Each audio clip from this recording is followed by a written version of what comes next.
Assalamualaikum warahmatullahi wabarakatuh. Bismillahirrahmanirrahim. Alhamdulillahirabbil alamin. Wal 'aqibatu lil muttaqin wala 'udwana illa 'alal dhalimin. Asyhadu an la ilaha illallah al-malikul haqqul mubin wa asyhadu anna Muhammadar Rasulullah as-sadiqul wa'dil amin. Allahumma shalli wa sallim wa barik ala Muhammad wa ala alihi wa sahbihi ajma'in wa man tabi'ahum bi ihsanin ila yaumiddin. Yang sama-sama kita muliakan Ketua Pembangunan Masjid Widelia, para pengurus DKM, ketua dan para pengurus Majelis Ta'lim, bapak-bapak, ibu, bapak-bapak dan ibu-ibu, para sesepuh baik yang datang dari Masjid Widelia dan sekitarnya maupun yang datang dari luar Citra Indah.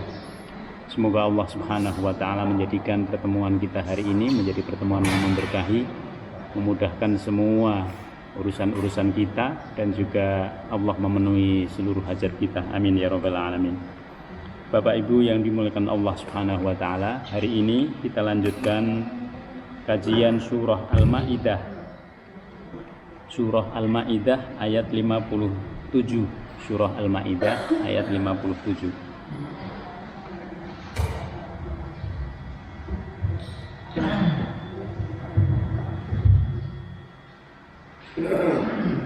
Mari kita baca bersama-sama beberapa ayat yang menjadi tema dari kajian kita pada kesempatan pagi hari ini. A'udzu billahi minasy syaithanir rajim. Bismillahirrahmanirrahim. Ya ayyuhalladzina amanu الذين اتخذوا دينكم هزوا ولعبا من الذين أوتوا الكتاب من قبلكم والكفار أولياء واتقوا الله إن كنتم مؤمنين وإذا ناديتم إلى الصلاة اتخذوها هزوا ذلك بأنهم قوم لا يعقلون قل يا أهل الكتاب هل تنقمون منا إلا أن آمنا بالله وما أنزل إلينا وما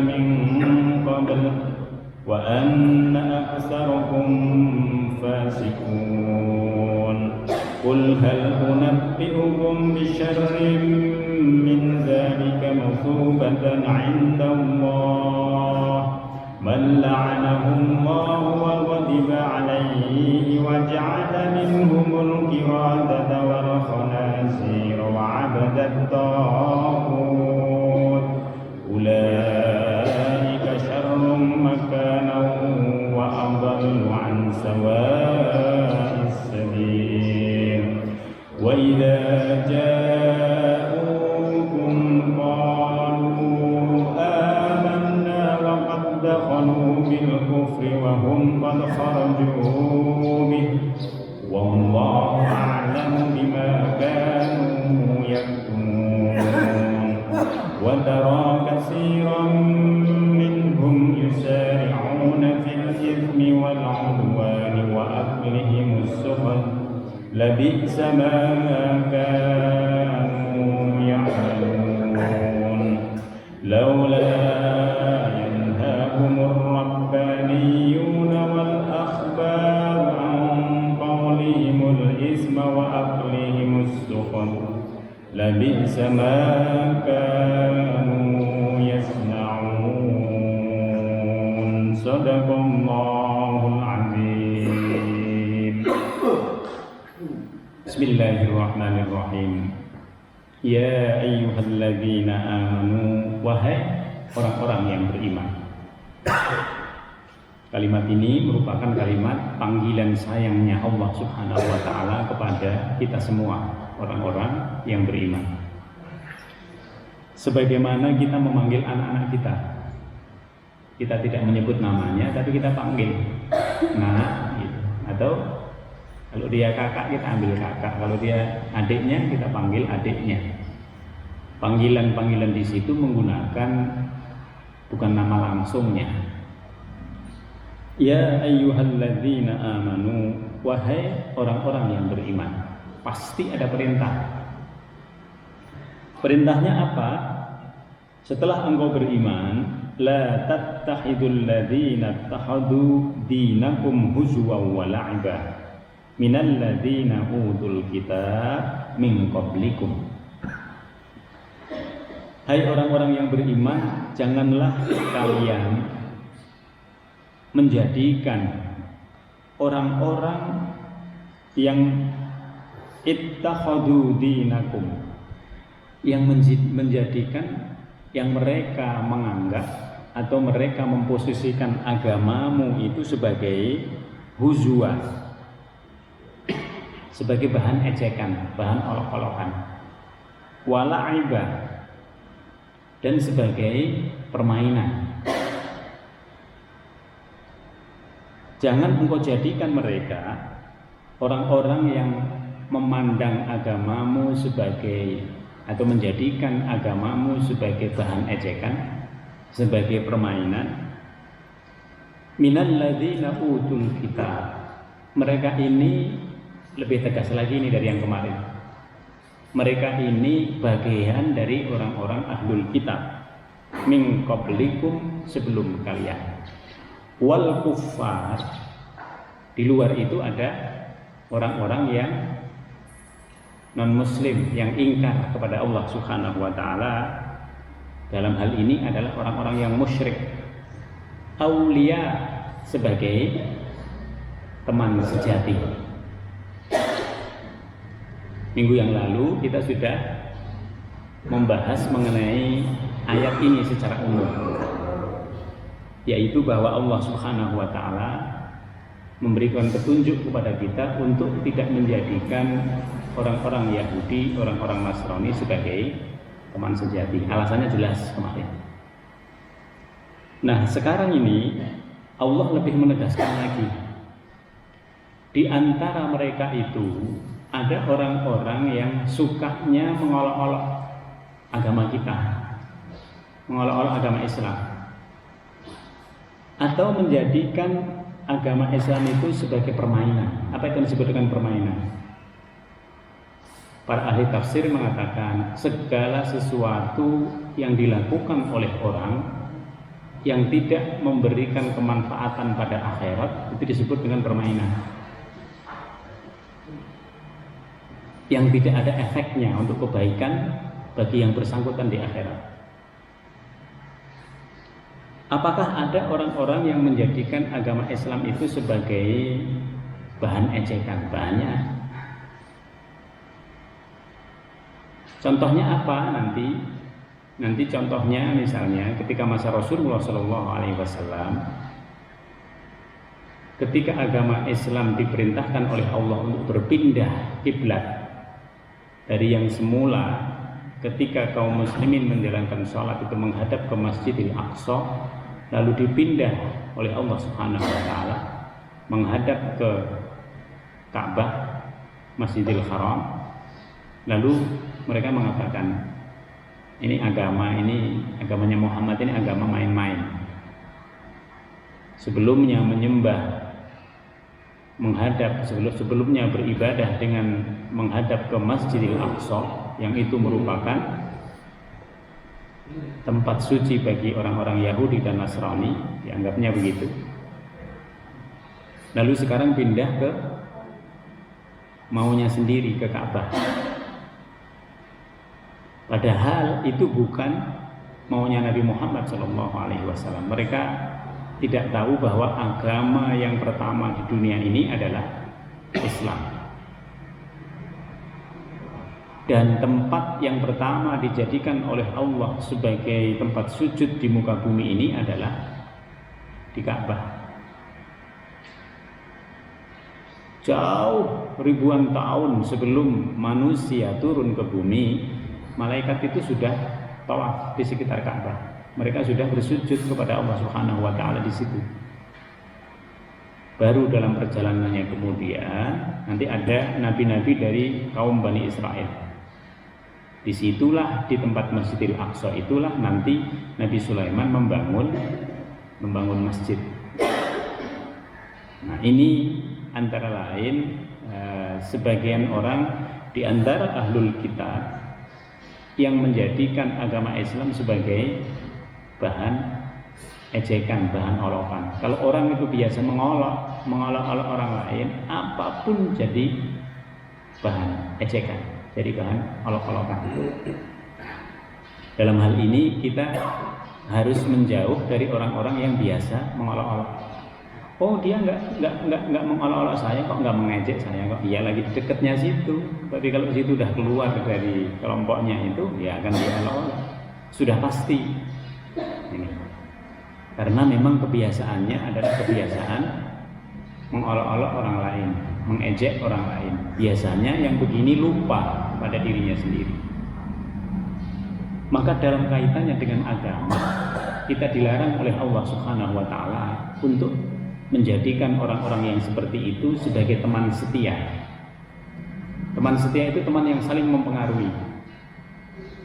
Kadang kita dipengaruhi oleh dia, kadang dia dipengaruhi oleh kita, tapi dalam hal yang baik. Kenapa tidak boleh dia dijadikan sebagai teman yang setia? Nanti kita akan merasa canggung, merasa tidak enak untuk bersikap tegas. Karena agama Islam ini agama yang dalam hal keburukan dia tegas, dalam hal yang haram dia tegas. Berbeda dengan agama yang lain. Agama yang lain itu ya dia lebih lunak.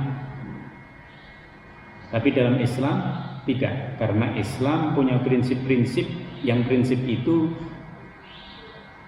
ditetapkan oleh Allah Subhanahu wa taala, tidak ditetapkan oleh manusia. Maka pada ayat ini lebih tegas lagi Allah mengatakan, jangan engkau jadikan orang-orang yang biasa mengolok-olok agama orang lain, yang biasa menjadikan agama itu sebagai permainan. Jadi dia anggapnya agama ini permainan. Ada enggak yang seperti itu? Banyak. Harus pindah agama, pindah aja ke yang paling mudah. Habis itu nanti, oh beda suasana politiknya, pindah lagi ke agama yang lain. Ngapain sulit? Gitu. Karena dia anggap persoalan agama ini hanya persoalan dunia. Dia lupa bahwa semua perbuatannya, termasuk dalam kaitannya dia memilih agama, nanti punya konsekuensi di hadapan Allah Subhanahu wa taala. Wal kuffar, dan yang biasa memusuhi agama Islam adalah orang-orang musyrik. Wal kuffar, dan juga orang-orang musyrik. Orang musyrik ini orang yang memang tidak menyembah Allah. Termasuk orang yang musyrik adalah orang yang menganggap tidak ada Tuhan. Karena ketika orang menganggap tidak ada Tuhan, siapa Tuhannya? Tuhannya dirinya sendiri. Dia mau apa-apa tergantung kepada dirinya.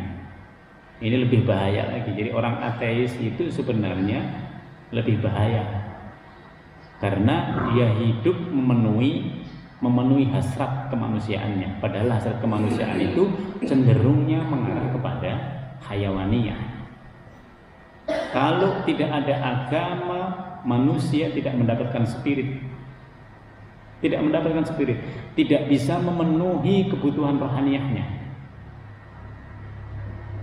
Oleh sebab itu agama yang dibuat oleh manusia tidak sampai merasuk ke dalam hati kalau berbuat sesuatu. Tidak sampai merasuk ke hati. Berbeda dengan agama yang berasal dari Allah Subhanahu wa taala. Contoh yang paling mudah ketika kita bersujud.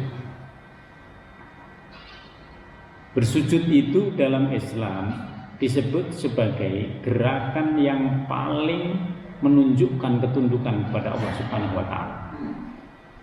Tapi ternyata dalam sujud itu ada saraf yang terdapat dalam otak manusia yang darahnya tidak bisa mengalir kalau dia tidak dalam keadaan sujud.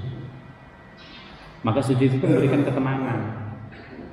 Oleh sebab itu ada orang yang berdoa begini dengan mengangkat tangan. Ada orang yang berdoa itu maunya dia sujud. Karena dengan sujud itu dia mendapatkan ketenangan. Inilah rahasia di antara rahasianya ibadah kepada Allah Subhanahu wa taala. Maka di sini kita dilarang untuk menjadikan orang-orang yang biasanya mengolok-olok, menjadikan agama sebagai permainan, dan juga orang-orang musyrik sebagai kawan sejati kita.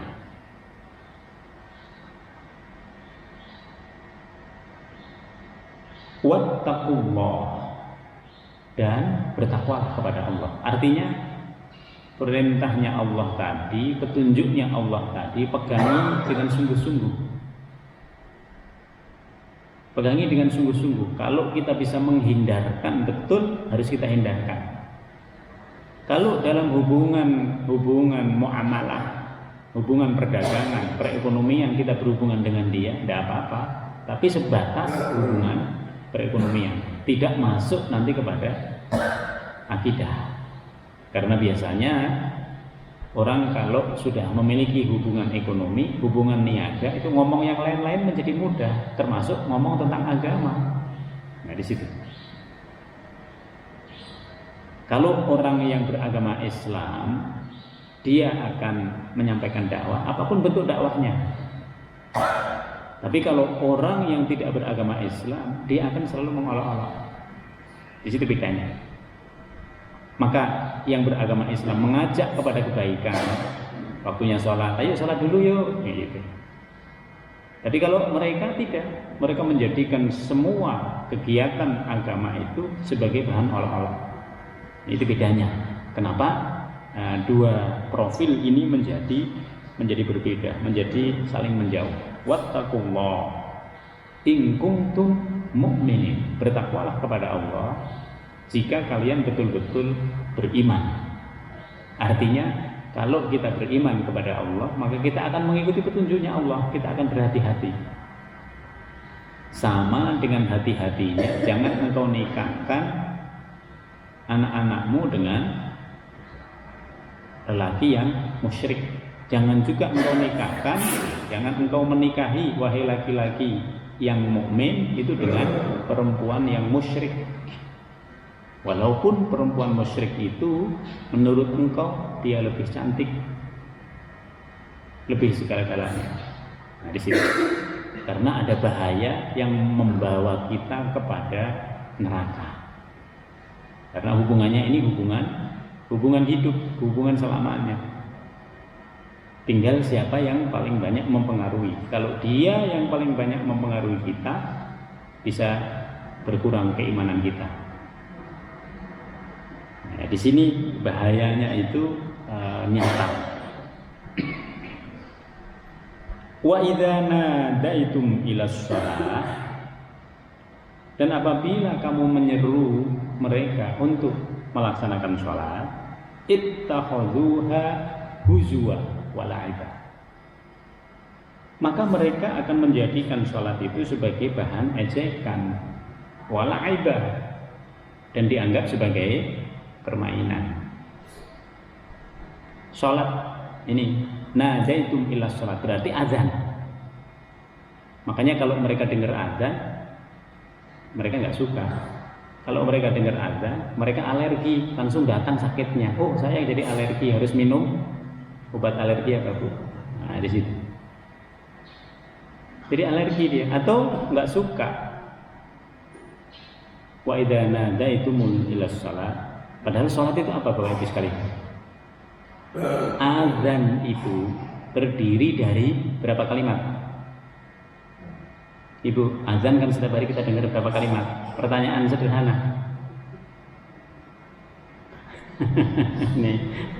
Ini kecil ya, masalah kecil. Azan itu terdiri dari 19 kalimat. Allahu Akbar, Allahu Akbar, 2 kalimat. Terus Allahu Akbar, Allahu Akbar, asyhadu an la ilaha illallah, Asyhadu anna Muhammad. 19 kalimat. Kalimat-kalimat yang dipakai dalam azan itu adalah kunci untuk masuk surga. Kalau orang menyebut takbir, kalau orang menyebut kalimat tauhid, asyhadu an la ilaha illallah, kalau orang menyebut asyhadu anna Muhammadar Rasulullah, lalu dia menjalankan sholat, dia pasti masuk surga. Pasti masuk surga. Oleh sebab itu dalam sholat dikatakan hayya alal falah, mari menuju kepada kebahagiaan. Sholat itu membahagiakan. Kalau kita udah umur 40 tahun, sholat kita tidak membahagiakan, berarti sholat kita itu sholat fisik. Sholat itu membahagiakan. Paling tidak setiap orang mukmin setelah menjalankan sholat, dia menjadi tenang. Aduh, udah tenang saya sudah sholat. Sholat itu membawa kita kepada kebahagiaan. Oleh sebab itu yang sering kami sampaikan, semua ibadah dalam agama Islam adalah terapi kebahagiaan. Hari ini kita bisa sholat berjamaah, itu bahagia. Hari ini kita bisa bersedekah, bahagia. Hari ini kita bisa menjaga kesabaran kita, bahagia. Hari ini kita bisa berbuat baik, bahagia. Hari ini kita bisa berkata jujur, bahagia. Semuanya. Belum lagi nanti di akhirat. Oleh sebab itu azan itu mengajak kita kepada kebahagiaan. Kalau orang sudah azan, lalu kemudian orang lain datang memenuhi panggilan Allah, lalu dia sholat, lalu apa yang terjadi? Udah, itu berapa banyak kebaikan di sisi Allah Subhanahu wa Ta'ala. Oleh sebab itu orang yang azan itu mendapatkan tempat yang istimewa. Jadi marbot itu, mana marbot kita? Tempatnya istimewa. Jangan nggak azan dia gitu. Dia ditempatkan itu pada posisi yang istimewa. Dia diminta untuk selalu azan supaya orang-orang dengar, oh itu marbot kita yang azan. Kalau yang azan yang lain, ini sopo azannya gitu. Jadi suara azan itu nanti berbalas kebaikan di sisi Allah Subhanahu wa Ta'ala. Jangan azan-azan doang, habis azan tidur lagi. Waduh, nggak nyampe nanti ini tujuan daripada panggilannya itu. Nah, di situ. Maka pada kalimat ini biasanya kalau orang itu mengolok-olok sampai azan pun diolok-olok. Ketika pertama kali Nabi menyetujui azan itu nggak ada dalam Al-Quran. Bapak Ibu lihat, nggak ada dalam Al-Quran. Dalam hadis ada nggak? Nggak ada dalam hadis. Azan itu adalah sunnah fi'liyah. Nabi waktu itu nyari, ini kira-kira apa ya yang untuk memanggil orang ketika azan. Lalu sahabat mengusulkan ini, sahabat mengusulkan itu, bunyi ini, bunyi itu. Nabi menolaknya. Selang beberapa hari kemudian, ada seorang sahabat bermimpi dia. Dalam bermimpi itu dia membaca azan untuk memanggil orang mukmin dalam kegiatan salat. Mimpi yang sama ternyata juga terjadi pada Umar bin Khattab. Ketika orang sahabat ini menyampaikan kepada Nabi, Nabi langsung mengatakan, "Iya, setuju. Coba Bilal disuruh azan." Disitulah azan itu pertama kali dikumandangkan. Ketika azan dikumandangkan, orang-orang yang biasa mengolok-olok agama Islam, dari orang Yahudi, orang Nasrani, orang musyrik, apa yang terjadi? Itu suara apa itu gitu. Sekarang pertanyaannya, lebih bagus mana suara bunyi-bunyian dari bel, dari lonceng dengan suara manusia? Azan itu sekarang diperlombakan Bapak Ibu sekalian. Indah sekali azan itu. Itulah kenapa termasuk dalam agama itu ada seni. Dan azan itu termasuk seni. Kita membaca Al-Quran itu ada seninya. ada berbagai bacaan seni membaca Al-Quran. Itu ada banyak sekali. Ada nahawan, ada bayati, ada macam-macam di situ. Yang seni itu terus diperlombakan. Ketika seni itu diperlombakan, menambah keindahan dalam beragama. Coba lihat aja Bapak Ibu, ibu-ibunya aja lihatnya, coba ibu-ibu. Ya, Bapak Ibu kalau misalnya mau sholat, sebenarnya cukup pakai jari aja Bu, jari. Tapi malah senyum, gitu kan? Kenapa begitu? Karena seninya sudah bermacam-macam lagi. Sekarang sudah pakai mukena pun coba lihat tanya ibu-ibu. Apa cukup Bu? Putih aja lah Bu, ngapain sih? Nggak nyeni katanya, yang bermacam-macam. Nah di situ, bapaknya juga begitu. Jadi agama ini terus berkembang dan bersamaan dengan perkembangan itu memajukan ekonomi. Oleh sebab itu di sini ketika ada panggilan azan itu adalah panggilan kebahagiaan, membawa kita kebahagiaan.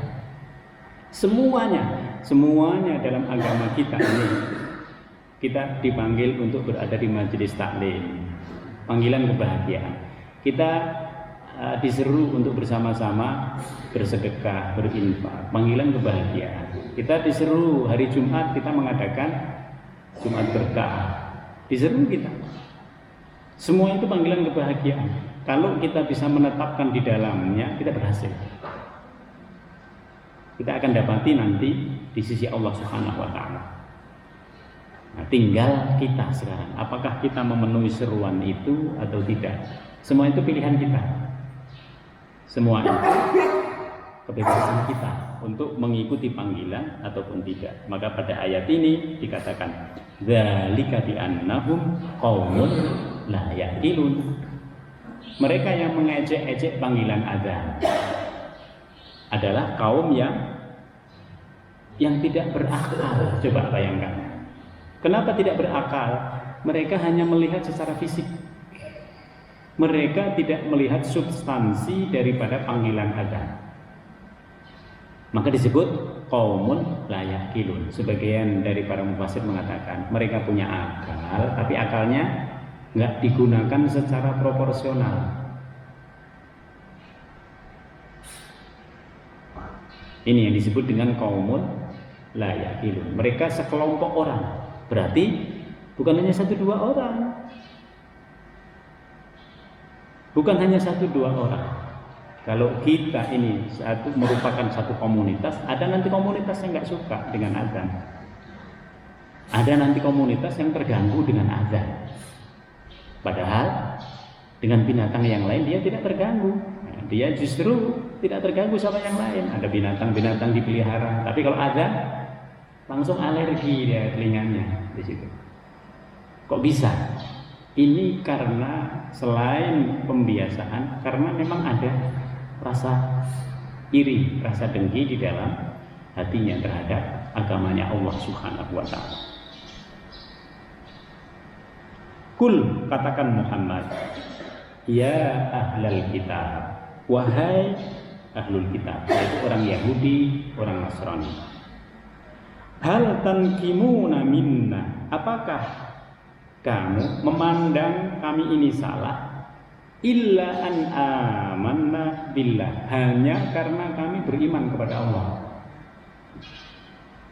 Tadi kalau orang itu suka mengolok-olok apapun yang kita lakukan, walaupun baik, kelihatan jeleknya. Oh, di sini kelihatan kurangnya di situ. Jadi dia detail dalam melihat keburukan orang, sementara dia sendiri lupa terhadap kekurangan dirinya sendiri. Maka pada ayat ini Allah memerintahkan kepada Nabi, katakan kepada ahlul kitab, apakah kami salah hanya karena kami menyembah kepada Allah, wa ma unzila ilaina wa ma unzila min qabl, dan kami salah karena kami melaksanakan apa yang ada di dalam Al-Quran. Yang apa di dalam Al-Quran tadi, syariat-syariat itu merupakan syariat yang sudah dilakukan sebelumnya, termasuk kepada ahlul kitab. Kenapa menjadi berbeda? karena mereka yang rubah kitab mereka. Mereka yang nambah-nambahin semaunya mereka. Mereka yang ngurang-ngurangin, yang berat-berat dikurangi. Ini tidak terjadi dalam Islam. Kita yang berat ada, yang berat yang mana? Jihad itu berat, jihad di jalan Allah, jihad dalam arti perang, jihad itu berat. Yang harian kita ada, sholat yang harian.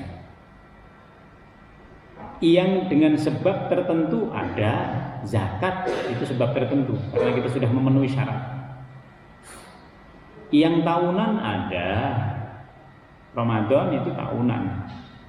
Sholat Id, sholat Idul Adha itu tahunan. Kita ada semuanya, coba. Maka dalam agama Islam, yang halal itu jelas, yang haram jelas. Ini yang dirubah nanti oleh ahlul kitab. Oleh sebab itu kenapa mereka nanti menjadi berbeda dengan Islam. Wa anna aktsarahum fasiqun. Ini semua disebabkan karena kebanyakan dari ahlul kitab itu adalah orang-orang yang fasik, sudah keluar dari ketaatan yang sesungguhnya kepada Allah Subhanahu wa taala. Maka mereka timbul iri hati. Dari mana iri hati itu? Setan yang membuat hati mereka ini menjadi benci kepada orang-orang yang beragama Islam. Padahal agama Islam itu membenarkan apa yang ada pada mereka, meluruskan apa yang dibelokkan oleh mereka, termasuk keyakinan keagamaan, diluruskan oleh agama Islam. Tapi justru ketika agama Islam meluruskan seperti itu, mereka tidak mau, mereka marah. Nah, di situ karena dianggap ketahuan apa yang terdapat, keburukan-keburukan yang terdapat di dalam agama mereka. Ini yang pertama. Jadi kalimat ini sekaligus penegasian terhadap yang pertama tadi. Orang yang beriman, yang memenuhi panggilan azan itu baik. Orang yang beriman itu, yang menjalankan syariat mereka itu justru bagus.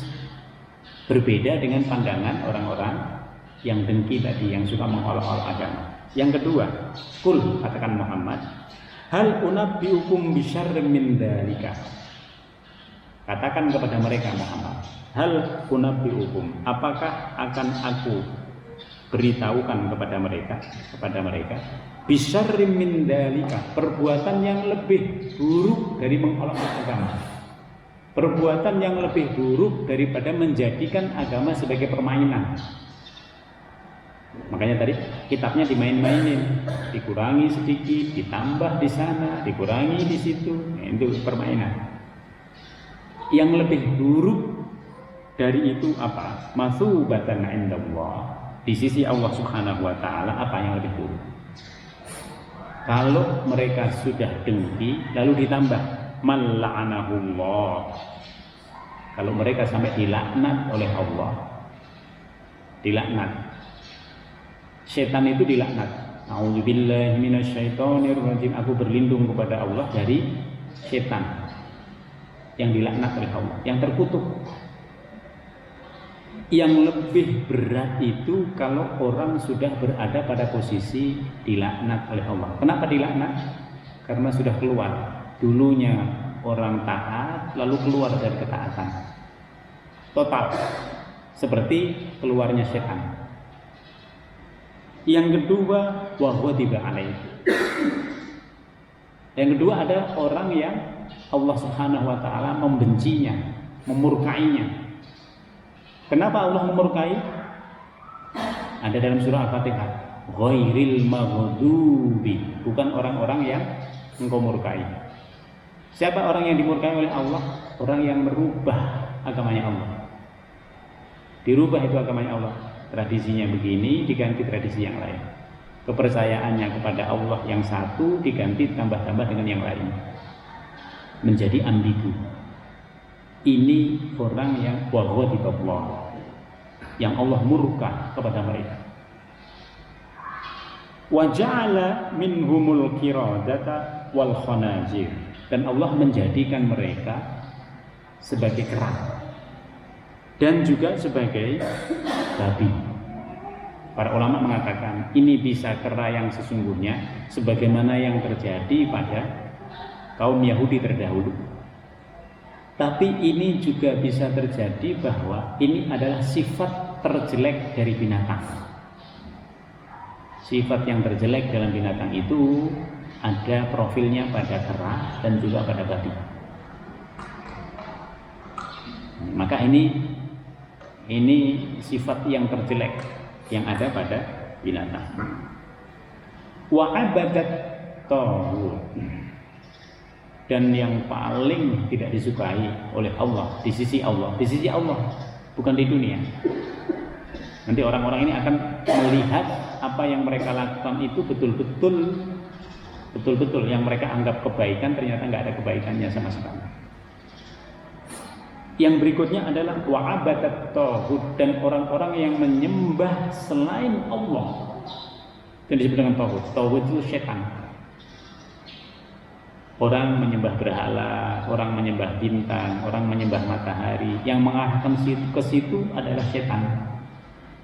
Maka aslinya kalau orang menyembah bulan, menyembah bintang, menyembah matahari, itu setan. Orang menyembah berhala, nanti berhala itu masuk ke dalam, setan itu masuk ke dalam berhalanya. Kalau sekarang orang menyembah harta, orang lupa untuk beribadah kepada Allah Subhanahu Wa Taala karena dia mengejar harta. Di situ. Wa'abadat taghut. Ulaika syarrum makana wa adallu an sawa'is sabil. 5 profil inilah orang-orang yang lebih buruk kedudukannya nanti di sisi Allah Subhanahu wa taala. Wa adallu, dan mereka tersesat an sawa'is sabil, dari jalan yang lurus, dari jalan kebenaran, dari jalan menuju kepada Allah Subhanahu wa taala.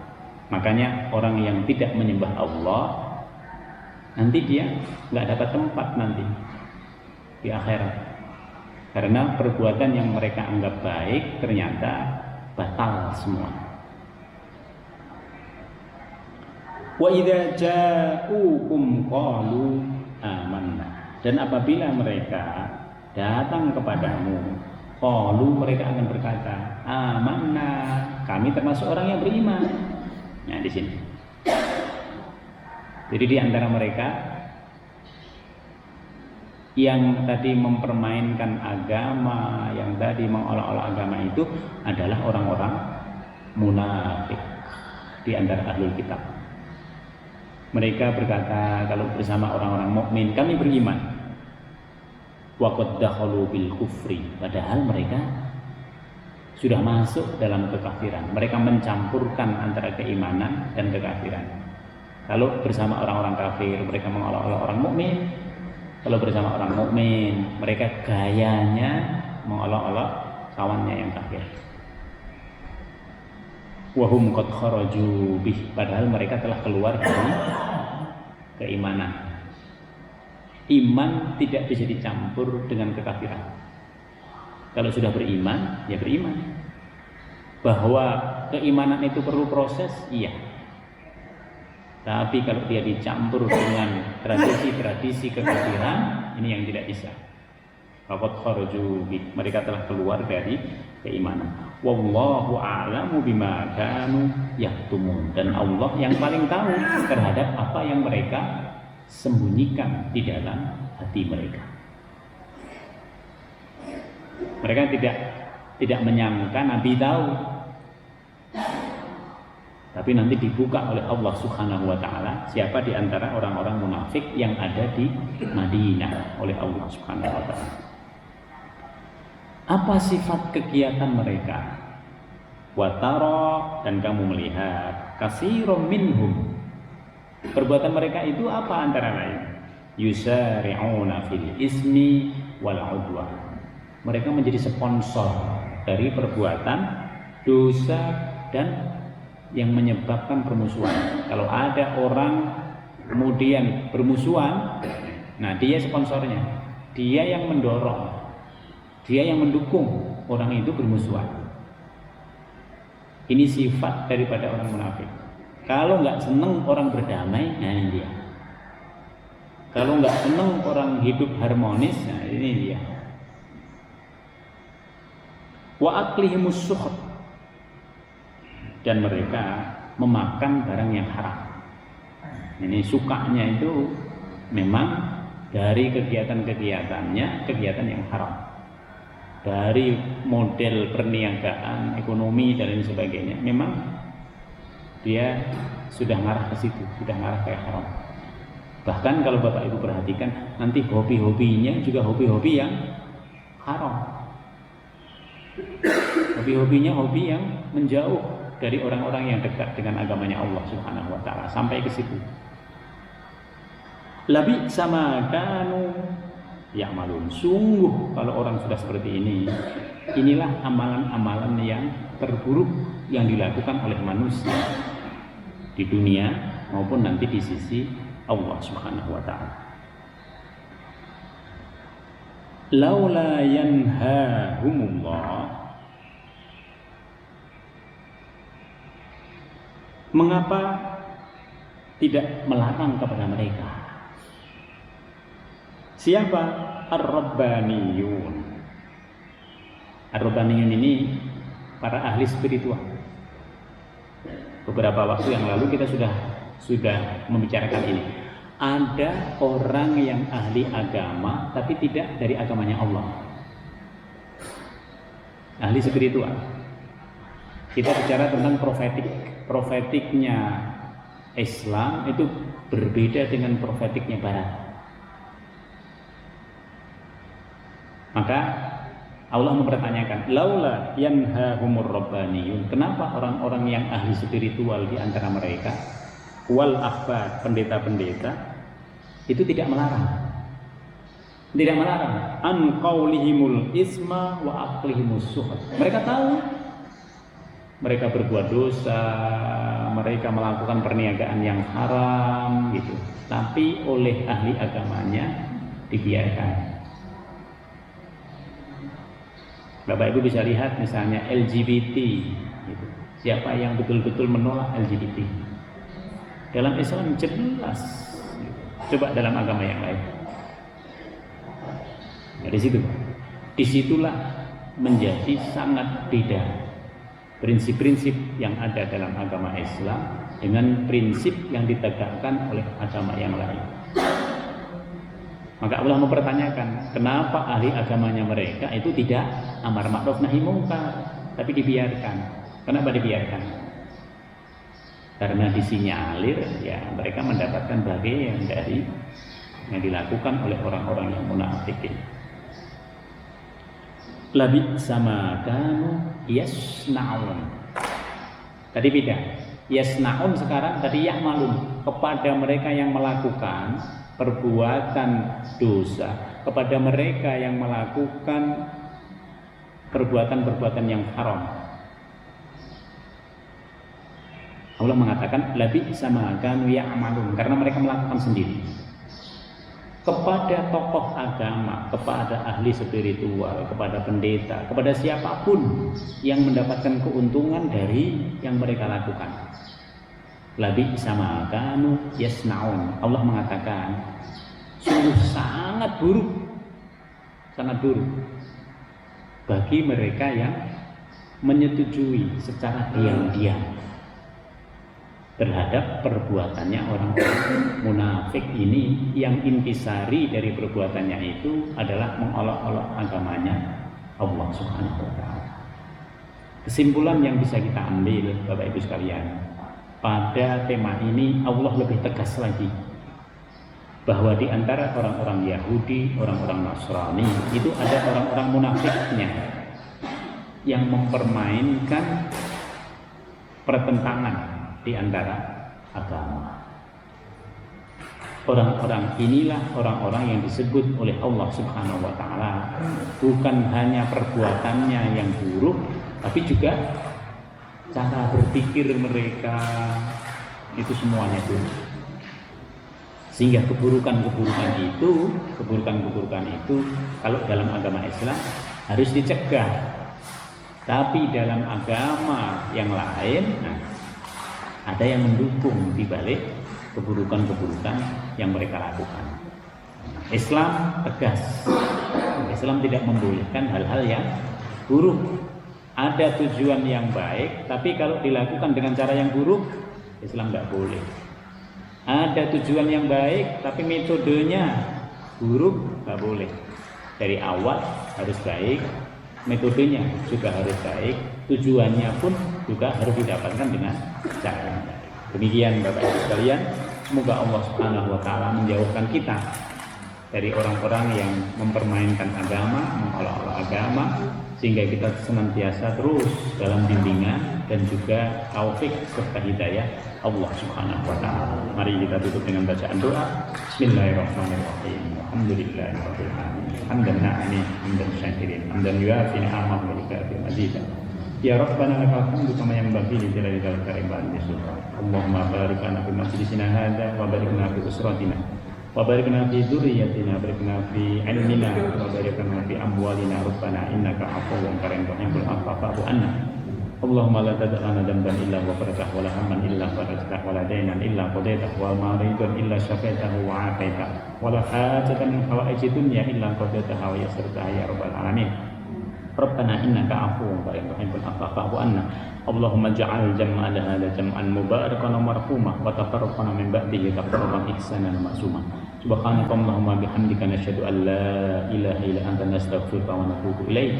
Subhana rabbika rabbil izzati amma yasifun. Wassalamun alal mursalin walhamdulillahi rabbil alamin. Demikian, bila ada kekurangannya semua berasal dari kami mohon maaf. Wa'afu minkum. Wassalamualaikum warahmatullahi wabarakatuh.